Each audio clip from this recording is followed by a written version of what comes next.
pada waktu saya sudah menjadi anggota TNI aktif, dapat berita bahwa bapak saya meninggal. Jadi di saat itulah saya harus bisa memilah dan memilih. Jadi lebih berat mana dapat kabar bapak itu meninggal, sedangkan saya masih melaksanakan tugas yang tidak bisa saya tinggal.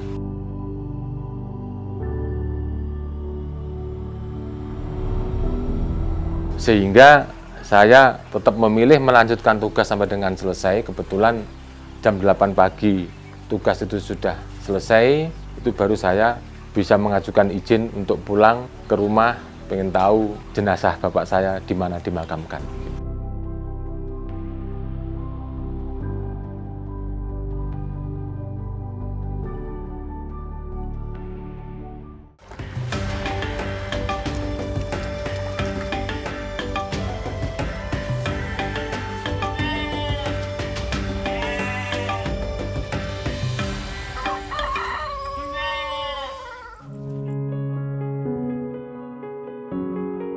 Assalamualaikum warahmatullahi wabarakatuh. Perkenalkan, nama saya Suyanto. Untuk profesi saya sekarang ini adalah anggota TNI aktif, yaitu di Matra Angkatan Darat, berdinas sehari-hari di Kodim 0807 Tulungagung. Untuk profesi sampingan saya yaitu pembudidaya ikan patin, yang alhamdulillah sampai saat ini masih tetap saya geluti. Kalau menurut saya, komoditas patin itu perawatannya identik lebih mudah, pengendalian hama dan penyakit itu lebih relatif minim, sehingga untuk pasarnya juga lumayan bagus, dan patin tersebut kualitas di Tulungagung itu bisa diekspor.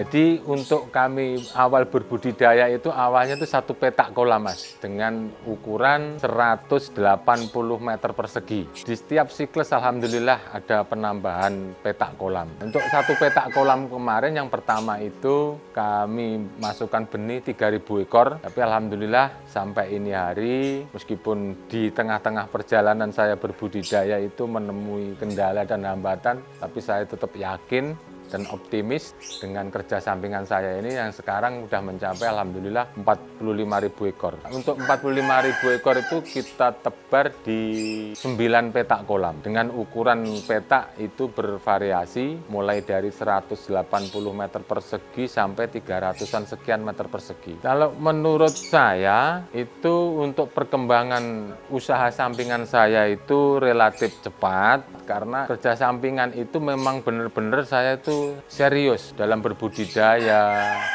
terus manajemen terutama itu yang paling penting saya kira itu manajemen, Mas, yang paling penting untuk biaya hidup hari-hari dari gaji yang diberikan oleh negara. Nah, ini memang sampingan itu memang betul-betul misalkan ada hasil itu memang betul saya fokuskan untuk pengembangan sampingan saya. Kalau untuk hitung-hitungan, Mas, prospek pada waktu saya mulai berbudidaya itu memang prospeknya itu bagus. Alhamdulillah sampai berjalan 2 tahun itu prospek bagus. Terus sempat jalan di tempat itu pada waktu munculnya pandemi COVID-19. Tapi alhamdulillah saya tidak berhenti, meskipun jalan di tempat saya tetap jalan. Sampai saat ini jumlah budidaya kami bisa bertambah, alhamdulillah sampai mencapai 45.000 ekor. Itu mungkin jadi salah satu rezeki dari Yang Kuasa.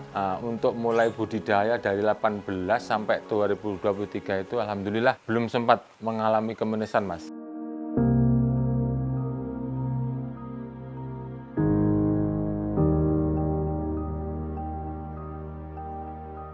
Untuk keuntungan berbudidaya itu sebenarnya itu sebelum COVID itu sangat bagus. Alhamdulillah setelah gelombang COVID sudah mulai mereda, saat ini sudah mulai bangkit sehingga semangat teman-teman yang sempat tidur itu sekarang tergugah kembali dengan dukungan harga dan serapan ikan patin untuk pasar ekspor maupun pasar lokal itu sekarang sangat bagus. Untuk konsumsi untuk saat ini, Mas, itu yang diukur premium itu kisaran 4 on ke atas sampai 1,2 itu di kisaran 18.500 sampai 19.000. Tapi kalau yang size 1,5 kilo up itu bisa menembus di angka 21.000 per kilo. Nah, dengan harga itu angka sangat bagus yang di 21, tapi ya itu jangka waktu untuk mencapai berat 1,5 sampai up itu lebih panjang. Nah, dengan ukuran harga yang sekarang 18,5 itu, kalau dibilang sangat bagus belum, Mas. Kenapa belum? Karena harga yang sekarang ini baru kembali ketemu dengan harga pakan yang sering naik kemarin itu, baru ketemu ke titik nol. Jadi untuk sistem pemutaran kami memang satu, yang utama itu waktu pengerjaan, pemberian pakan, pengolahan air dan sebagainya itu memang kita sistem trap, Mas. Jadi tiap 2 bulan sekali kayak saya nabur benih. Jadi 2 bulan sekali saya panen, tebar lagi. Jadi secara itu kontinu, Mas, berputar terus. Nanti kan kalau sabulkan sekali tebar, di akhir budidaya itu nanti saya kerepotan untuk perawatannya ikan tersebut. Sehingga memang sengaja kami bikin trap per 2 bulan itu, pekerjaan itu tidak terlalu numpuk dan juga tidak terlalu longgar. Jadi bisa stabil. Jadi misalkan nanti saya ada kegiatan yang tidak bisa ditinggalkan karena ada tugas utama yang harus saya emban itu nanti untuk yang mendukung kegiatan saya itu istri. Untuk karyawan nanti kita ngambil pocokan aja, Mas, jadi hari-hari tertentu. Mungkin seperti nyipon, pembersihan kotoran itu. Kalau memang saya pas ada waktu libur, itu saya kerjakan sendiri. Kalau pas waktunya pembersihan kotoran itu saya tidak ada waktu libur, saya panggil tenaga dari luar. Kalau ngitung-ngitung perolehan, Mas, tonase itu tergantung kita awalnya tuh tebar benih di angka berapa. Misalkan kalau yang saya alami ini, saya per tebar benih 2 petak kolam itu di angka 8.000 sampai 10.000 ekor. Nah, dengan capaian target panen 6 bulan itu, dengan konsumsi pakan per 1000-nya itu 30 sak, jadi sehingga per siklus panen itu saya mengeluarkan pakan 300 sak. Untuk perolehan tonase itu kita di sekitaran 7 ton, ya minim-minimnya 6,5 ton. Untuk kita ambil di tengah-tengah aja 7 ton dikalikan 18.500 itu di kisaran, ya kalau kita ambil untung bersih, untuk keuntungan kami alhamdulillah tidak kurang dari 10 juta.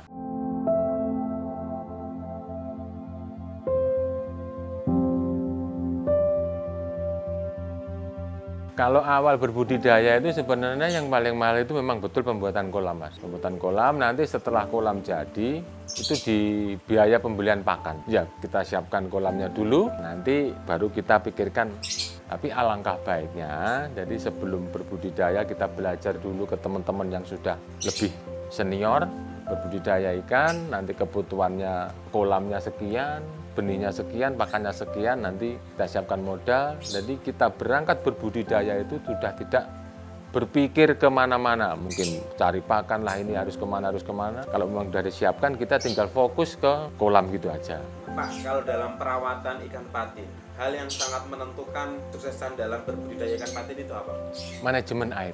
Manajemen air. Nah, jadi menurut pengalaman saya memang berbudidaya patin itu, ya kalau namanya kematian, baulo alam, itu yang kuasa yang tahu, tapi dengan sarana kita, manajemen air yang sesuai SOP, itu insya Allah tidak ada kendala. Jadi untuk manajemen air itu, sistem pengolahan air dan sirkulasi. Jadi seperti contoh misalkan air sudah mulai keruh, harus kita sering kucur dengan pompa. Kita buka di pipa pembuangan itu sehingga air yang keruh, yang mendekat di pipa pembuangan itu bisa terbuang keluar, kita gantikan dengan air yang baru. Kalau saya itu rutin, tiap pagi itu mesti saya gerocok, Mas. Pompa itu saya nyalakan sehingga air yang di bawah itu bisa keluar dengan bantuan pipa yang lebih besar dari pipa pembuangan. Jadi memang seperti itu, saya berpikir bahwa pompa itu kerja sehari non-stop atau bahkan 1 kali 24 jam non-stop. Itu kan air yang di permukaan yang keluar, Mas. Dengan analisa saya kasih pipa yang lebih besar itu, yang bawahnya saya lubang-lubang keliling itu nanti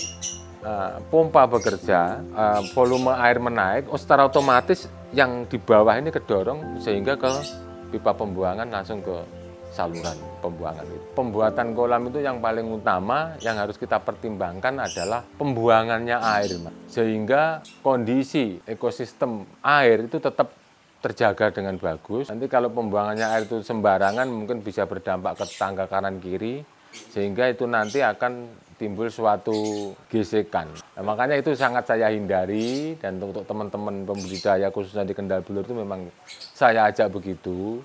Sebelum membangun kolam, kami lihat dulu untuk kondisi pembuangannya akhir nanti itu seperti apa. Itu karena yang paling utama bagi saya adalah itu. Untuk kedalaman air kolam untuk budidaya itu di kisaran 120 cm sampai dengan 140 cm. Kalau untuk patin ini masih ketergantungan dengan pakan pabrikan, Mas. Jadi untuk pakan tambahan lain itu selain tumbuhan air namanya azolla itu belum bisa.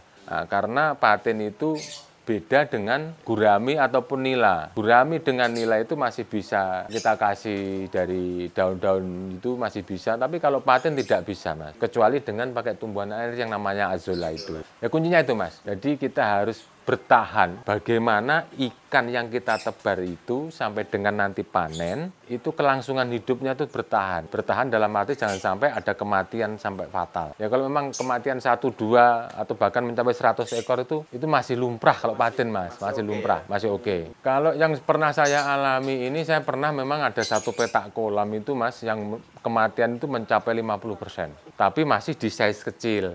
Nah di situ keuntungan saya di situ. Meskipun dia banyak kematian mencapai 50%, dia kondisinya masih size kecil, sehingga sisa yang mati itu kami lanjutkan budidayanya sampai panen, alhamdulillah. Masih ada keuntungan, cuma tipis sekali. Beda kalau sudah berat 4-5 on, ada kematian banyak, itu bisa fatal.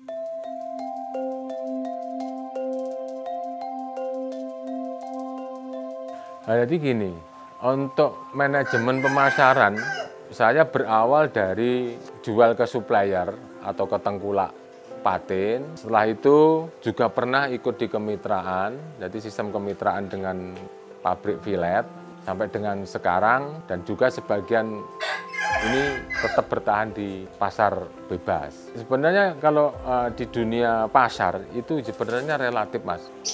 Memang kalau di segi awal budidaya mungkin ada semacam pemberian pakan sampai panen itu kita merasa berat, itu memang ada keuntungan di ikut kemitraan. Jadi kemitraan itu nanti sistemnya bisa minjami pakan dan menjamin bahwa ikan itu nanti pasti dipanen begitu.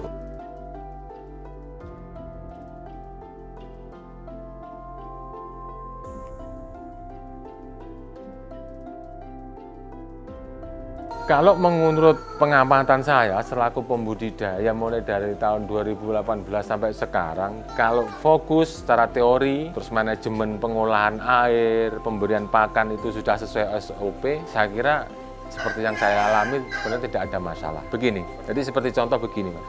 Waktu pemberian pakan, kalau memberi pakan itu jangan asal diberi ditinggal pergi. Tetap kita harus pantau seberapa besar sih nafsu makan si ikan. Efek terlalu banyak pemberian pakan itu otomatis nanti timbul tidak nyamannya si ikan di dalam air, karena pakan yang sisa itu nanti akan tenggelam, di situ akan jadi limbah dan memunculkan amonia. Nah, makanya si ikan tersebut di dalam air itu tidak nyaman, makanya sering timbul bakteri muncul. Yang lebih fatal itu ikan itu sampai terbang naik itu, Mas, sampai keluar kolam sehingga timbul kematian.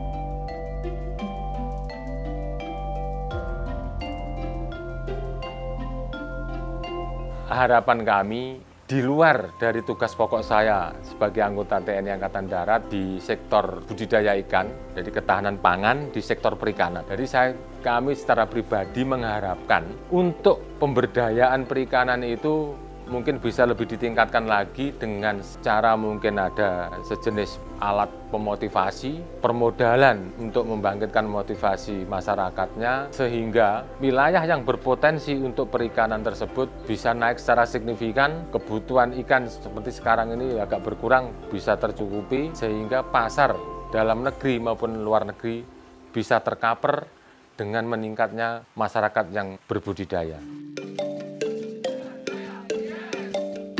Sebenarnya segala sesuatu pekerjaan kalau kita laksanakan dengan ikhlas itu sebenarnya tidak ada yang berat.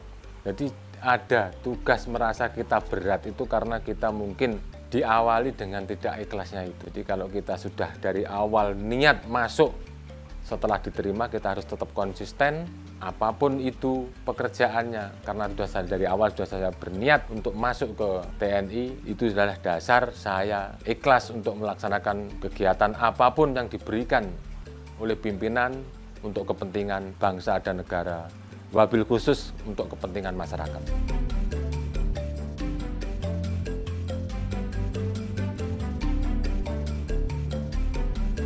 Yang pernah saya rasakan itu begini, Mas. Pada waktu saya sudah menjadi anggota TNI aktif, dapat berita bahwa bapak saya meninggal. Jadi di saat itulah saya harus bisa memilah dan memilih. Jadi lebih berat mana dapat kabar bapak itu meninggal, sedangkan saya masih melaksanakan tugas yang tidak bisa saya tinggal. Sehingga saya tetap memilih melanjutkan tugas sampai dengan selesai. Kebetulan jam 8 pagi tugas itu sudah selesai, itu baru saya bisa mengajukan izin untuk pulang ke rumah, pengen tahu jenazah bapak saya di mana dimakamkan. Jadi saya sampai di rumah itu setelah lepas tugas jam 8 pagi, saya di Surabaya pada waktu itu, sampai di rumah itu saya sudah jam 3 sore, ya karena pada waktu itu masih naik bus harus nyambung ke sana, sampai di rumah sudah tidak menangi, Mas. Jadi almarhum bapak saya yang terakhir saya tidak sempat melihat, tapi alhamdulillah saya bisa menyusul ke makam. Pas saya sampai di makam itu, proses pemakaman sudah selesai. Saya Suyanto, anggota TNI aktif di lingkungan Angkatan Darat, dan selaku pembudidaya ikan patin, tetap semangat. Assalamualaikum warahmatullahi wabarakatuh.